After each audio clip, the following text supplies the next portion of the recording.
شادی کی رات تھی اور میرے دوست مجھے چھیڑ رہے تھے۔ وہ سبھی میرے جگری یار تھے۔ کہنے لگے تجھے تو کچھ نظر ہی نہیں آتا، پھر کمرے میں جا کے کیا کرے گا؟ ایسا نہ ہو دلہن کی جگہ کسی شو پیس کے ساتھ محبت بھری باتیں شروع کر دے۔ میں نے اپنے دوستوں پہ مصنوعی غصہ کیا اور کہا کہ شرم کرو، اب اپنے گھروں کو جاؤ تاکہ میں بھی اپنی دلہن کے پاس جا سکوں۔ ویسے بھی رات بہت زیادہ ہو چکی ہے۔ میرا ایک دوست ہنس کے کہنے لگا کہ تجھے رات سے کیا کرنا، تیرے لیے تو ہر وقت اندھیرا ہی ہے، جب چاہے بیوی کے پاس چلے جانا۔ ارسلان کی اس بات پر وہ سبھی کھلکھلا کر ہنسنے لگے۔ پھر وہ سب میرے گلے لگتے مجھے مبارکباد دے کر چلے گئے۔ میں اچھی طرح جانتا تھا کہ وہ مجھے خوش کرنے کے لیے ہنسی مذاق میں یہ بات کہتے ہیں، لیکن ان کے جانے کے بعد میرا دل گھبرانے لگا، کیونکہ کہیں نہ کہیں یہ خدشہ میرے دل میں بھی تھا کہ میں تو اندھا ہوں، پھر اپنی بیوی کے ساتھ کس طرح سے سہاگ رات مناؤں گا، کس طرح اسے محسوس کر سکوں گا، کیسے اس کے حق ادا کروں گا۔ اگر میں پیدائشی نابینا ہوتا تو شاید یہ بات میرے لیے زیادہ مشکل نہ ہوتی، لیکن میں کچھ عرصہ پہلے ایک ایکسیڈنٹ میں نابینا ہوا تھا، اسی لیے اپنی کمی کو لے کر کچھ زیادہ ہی پریشان رہا کرتا تھا اور ابھی تک اس بات کا عادی نہیں ہوا تھا۔ اوپر سے اچانک میری شادی ہو گئی، اور وہ بھی کچھ ایسے حالات میں کہ میں خود ابھی تک حیران تھا کہ میری بیوی مجھ سے شادی پر کس طرح راضی ہو گئی، کیونکہ میں نے اسے پہلے دیکھ رکھا تھا اور میں جانتا تھا کہ وہ بہت زیادہ حسین ہے، اسے تو مجھ سے زیادہ بہتر اور اچھا لڑکا مل سکتا تھا، پھر اس نے مجھ جیسے نابینا سے شادی کیوں کی؟ یہی بات جب میں نے اپنے دوستوں کے سامنے کی تو وہ کہنے لگے کہ یہ سب قسمت کی باتیں ہیں، پھر تم میں کون سی کسی چیز کی کمی ہے؟ پیسے والے ہو، اپنا کاروبار، بنگلہ، سب کچھ ہے، آگے پیچھے ماں باپ کی ذمہ داری بھی نہیں ہے، اسی لیے تمہاری پھپھو نے اسے تمہارے ساتھ رخصت کر دیا ہوگا۔ میری بیوی دراصل کوئی غیر نہیں بلکہ میری پھپھو کی ہی بیٹی تھی، لیکن پھر بھی مجھے یہی فکر ستا رہی تھی کہ میں اپنی بیوی کے ساتھ مستقبل میں کس طرح گزارا کروں گا۔ خیر، میں اپنی لاٹھی کے سہارے کمرے میں پہنچ گیا۔ میں نے زور سے اپنی بیوی کو سلام کیا تاکہ اس کی آواز کا تعین کر سکوں کہ وہ کہاں ہے، اور پھر اس کے دھیمے انداز میں آنے والے جواب نے مجھے بتا دیا کہ وہ بستر پر میری منتظر بیٹھی ہے۔ میں اپنی اسٹک ٹکاتے بستر تک پہنچ گیا، اس کے پاس ہی بیٹھ گیا۔ میں اسے دیکھ تو نہیں سکتا تھا، لیکن دل کی نظروں سے محسوس ضرور کر سکتا تھا۔ نابینا ہونے سے پہلے جب میں نے آخری بار اسے دیکھا تھا تو وہ حسن کی جیتی جاگتی مورت معلوم ہو رہی تھی۔ اس کا وہی تصور اس وقت میری نظروں کے آگے تھا۔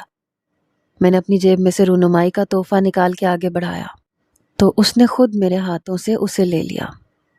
اس کی انگلیاں میری انگلیوں سے ٹکرائیں۔ میں نے تیزی سے اس کا ہاتھ جکڑ لیا۔ شاید میری گرفت اتنی مضبوط تھی کہ اس کے ہونٹوں سے ایک سسکی نکلی۔ پھر میں نے دھیرے سے اسے اپنے قریب کھینچ لیا۔ پرفیوم کی تیز مہک نے مجھے بے خود کیا تھا اور میں نے مضبوطی سے اسے اپنے کشادہ سینے سے لگا لیا تھا۔ وہ بھی خاموشی سے میرے سینے میں سما گئی، گہری گہری سانسیں لینے لگی۔ کمرے کا ماحول خود بخود بوجھل ہوا تھا۔ اس کے وجود کی تپش میرے جذبات کو جھلسا رہی تھی، اور پھر آہستہ آہستہ ہماری قربتوں میں اضافہ ہوتا چلا گیا۔ میں نے دھیرے سے اس کے بلاؤز کی ڈوریوں کو کھول دیا، اس کے پورے وجود کو پوری طرح اپنے اندر سما لیا۔ وہ بھی میرے جذبات کے آگے ڈھیر ہو گئی۔ میں جس رات کو اپنے نابینا پن کی وجہ سے مشکل سمجھ رہا تھا، وہ میری محبت اور جذبات کی شدت سے خود بخود آسان ہو گئی۔ بھلے ہی میں اسے دیکھ نہیں سکتا تھا، لیکن میں نے اسے محسوس کیا تھا، اپنی انگلیوں سے اس کے نشیب و فراز کو اپنے دل میں اتارا تھا۔ فطری طور پر ہمارے درمیان سے خود بخود سارے پردے ہٹ گئے اور ہم دونوں ایک دوسرے کے ہو گئے۔ کمرے میں گونجتی میری بیوی کی دھیمی دھیمی آوازیں میرے جذبات کو مزید ابھار رہی تھیں۔ میں جتنی شدت سے اسے اپنے قریب کرتا تھا، وہ اتنی ہی محبت سے مجھ میں سما جاتی، اور پھر پوری طرح میں اس میں گم ہوتا چلا گیا۔ میری بیوی نے مجھے ہرگز بھی یہ احساس نہیں ہونے دیا کہ میں نابینا ہوں۔ میری محبت کا جواب اس نے بہت محبت سے دیا تھا۔ میرے ادھورے پن اور تشنگی کو اس نے اپنے وجود سے پورا کر دیا تھا۔ ایسے ہی آدھی رات گزر گئی، میرے جذبات کو قرار آ گیا تھا، وہ بھی پرسکون ہو گئی تھی۔ ایک دوسرے کے ساتھ نے ہم دونوں کو ہی مکمل کر دیا تھا۔ مہرین سے شادی کے اس فیصلے پر میں پوری طرح مطمئن تھا، جبکہ کچھ لوگوں نے مجھے اس شادی کے لیے منع بھی کیا تھا۔ دراصل بہت عرصے سے میرے والدین نے میری پھپھو کے ساتھ تعلقات کو ختم کیا ہوا تھا۔ میری ماں کو میری غریب پھپھو بالکل پسند نہیں تھی، لیکن ان کے انتقال کے بعد میں نے خود پھپھو سے رابطے قائم کیے، کیونکہ میں رشتوں میں دوریوں کا قائل نہیں تھا۔ اتفاق سے پھپھو سے تعلقات قائم ہونے کے کچھ عرصے بعد میرا ایکسیڈنٹ ہوا، میں نابینا ہوا، تو پھپھو نے خود ہی اپنی جوان بیٹی کا رشتہ میرے لیے دے دیا۔ میں نے بھی انکار نہ کیا، اور اس طرح آج کی رات مہرین میری ہو گئی۔ اس کے ساتھ خلوت کے خوبصورت لمحات گزارنے کے بعد میں پرسکون سا بستر پر لیٹا تھا کہ اچانک ہی آدھی رات کو وہ بستر سے اٹھی اور کمرے سے باہر نکلنے لگی۔ میں جاگ رہا تھا، اس لیے اس کے قدموں کی آواز کو محسوس کر سکتا تھا۔ میں نے فوراً سے اسے آواز دے کے پوچھ لیا کہ مہرین کہاں جا رہی ہو؟ میرے سوال پر اس نے فوراً کوئی جواب نہیں دیا۔ پھر کچھ دیر بعد آہستگی سے کہنے لگی، میں تازہ ہوا کے لیے چھت پہ جا رہی ہوں۔ اس کی بات سن کر میں حیران ہوا کہ اسے تو تھکن سے چور سو جانا چاہیے تھا، لیکن وہ مجھ سے اجازت لے کے چھت پہ چلی گئی۔ مجھ میں تو اتنی ہمت نہیں تھی کہ میں اس کے پیچھے جاتا، میں تو بہت زیادہ تھک چکا تھا، اس لیے کروٹ بدل کر سو گیا۔ صبح میری آنکھ کھلی تو مہرین کی چوڑیاں مجھے اپنے قریب کھنکتی ہوئی سنائی دی۔ میں نے دھیرے سے اسے پکارا تو وہ میرے قریب آ گئی، میرے ماتھے کو چوم کے کہنے لگی کہ اب اٹھ جائے نا، سورج نکل آیا ہے، 11 بج رہے ہیں۔ 11 بجے کا سن کر میں حیران ہوا، مجھے پتہ ہی نہیں چلا آدھا دن گزر گیا، ورنہ میں تو سویرے اٹھنے کا عادی تھا۔ پھر مہرین خود میرا ہاتھ پکڑ کر مجھے ڈائننگ ٹیبل تک لے گئی۔ ہم نے ساتھ بیٹھ کر ناشتہ کیا۔ میں اپنے ایک ایک عمل سے اپنی محبت جتانے کی کوشش کر رہا تھا۔ میں چاہتا تھا کہ اپنی محبت کی ڈور سے اسے کچھ اس طرح باندھوں کہ پھر وہ کبھی مجھ سے الگ نہ ہو۔ دراصل یہ خوف میرے دل میں تھا کہ میرے اندھے ہونے کی وجہ سے کہیں ہمارا رشتہ کمزور نہ پڑ جائے، لیکن مہرین نے مجھے یقین دلایا تھا کہ وہ ہر قدم پر میرا ساتھ نبھائے گی۔ میرا بہت بڑا سا کاروبار تھا جو اب میں اپنے مینیجر کی مدد سے سنبھال رہا تھا۔ نوکری ہوتی تو چھٹیاں لے لیتا، لیکن کاروبار میں چھٹی ممکن نہیں ہوتی، اس لیے مجھے پہلے ہی دن سے دفتر جانا تھا۔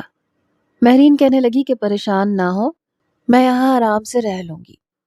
میرے گھر میں ایک ہی ملازمہ تھی جو بہت پرانی اور وفادار تھی۔ میں نے اس سے کہہ دیا کہ وہ مہرین کا خیال رکھے اور اس کے ساتھ ساتھ رہے، اور میں خود دفتر کے لیے چلا گیا۔ شام کے وقت میں لوٹا تو مہرین میرے انتظار میں تھی، پھر ہم دونوں ڈنر پہ چلے گئے۔ اسی طرح رات کو واپس لوٹے تو میں نے پھر اسے اپنی باہوں میں سمیٹ لیا۔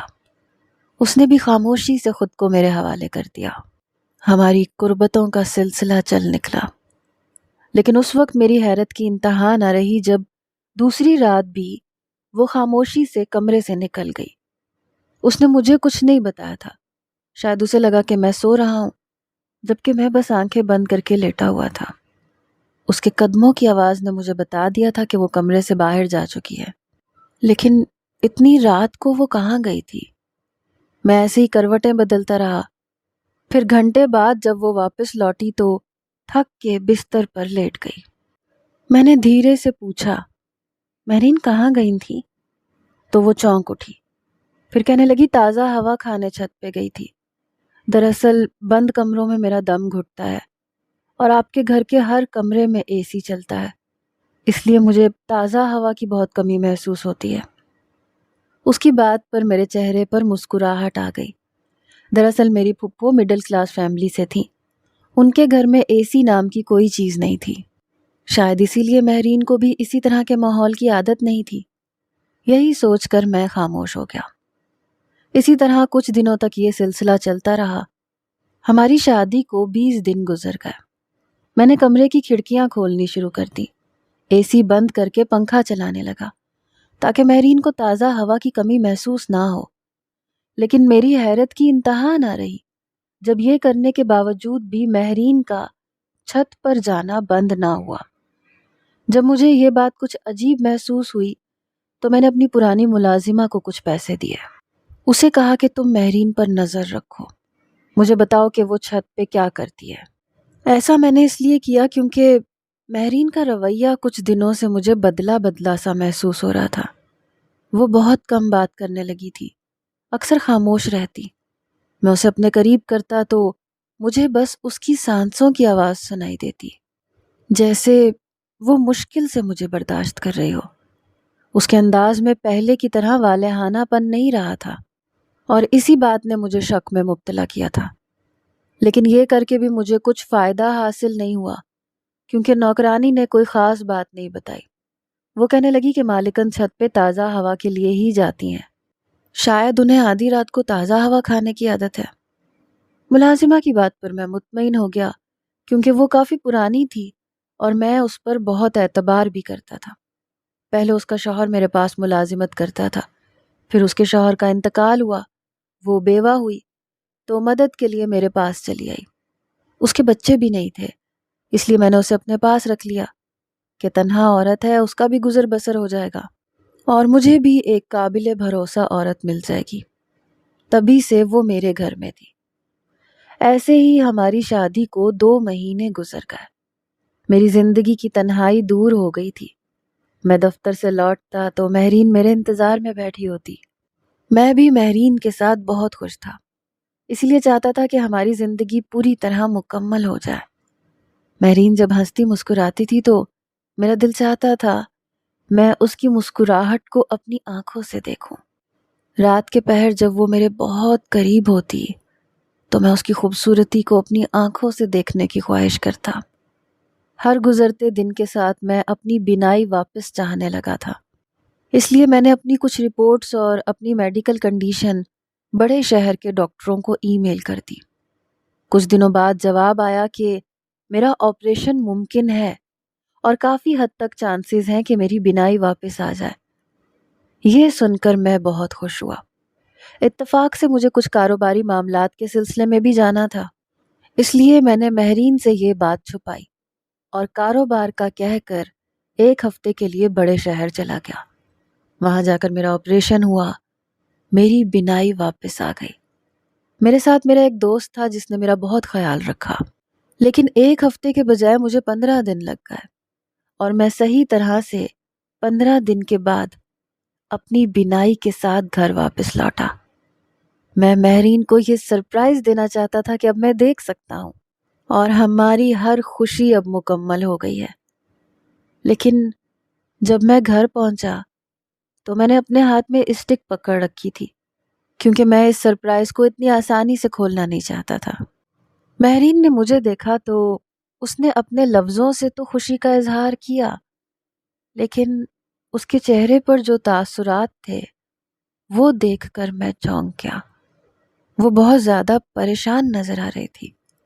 ایسے لگ رہا تھا جیسے میری واپسی پہ اسے خوشی نہیں بلکہ پریشانی ہوئی ہے، جبکہ اپنے لفظوں سے وہ ایسے ثابت کر رہی تھی جیسے بہت خوش ہو۔ میں اس کے 2 روپ دیکھ کر نہ صرف حیران تھا بلکہ میں نے اپنی سچائی بھی اس سے چھپا لی کہ میں اسے دیکھ سکتا ہوں۔ میں تقریباً رات کے وقت ہی گھر لوٹا تھا، اس لیے کچھ دیر بعد ہی ہم دونوں ایک ساتھ بستر میں تھے۔ میں نے تھکن کا بہانہ بنایا اور آنکھیں بند کر لیں۔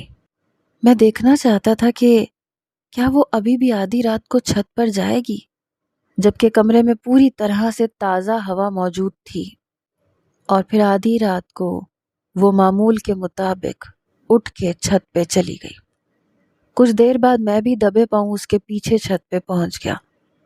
میرا بڑا سا بنگلہ تھا، اسی لیے چھت بھی کافی وسیع و عریض تھی۔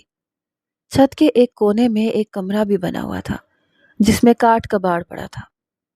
میری بیوی سیدھی اس کمرے میں چلی گئی۔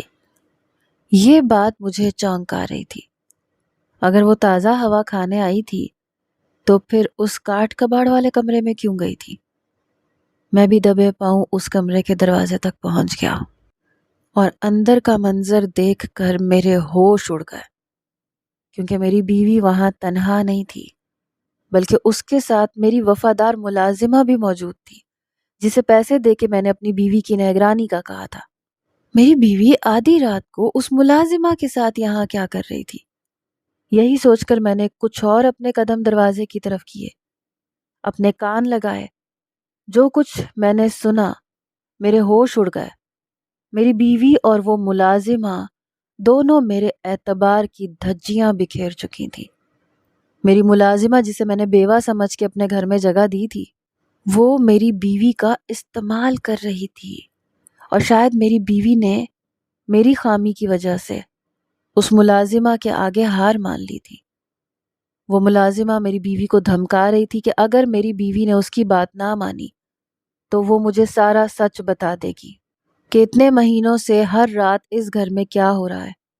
اور میری بیوی اس سے گھبرا کے کہہ رہی تھی کہ خدا کے واسطے الیان کو کچھ مت بتانا۔ کچھ دیر تو میں خاموشی سے کھڑا رہا، پھر دروازہ کھول کے اندر داخل ہو گیا۔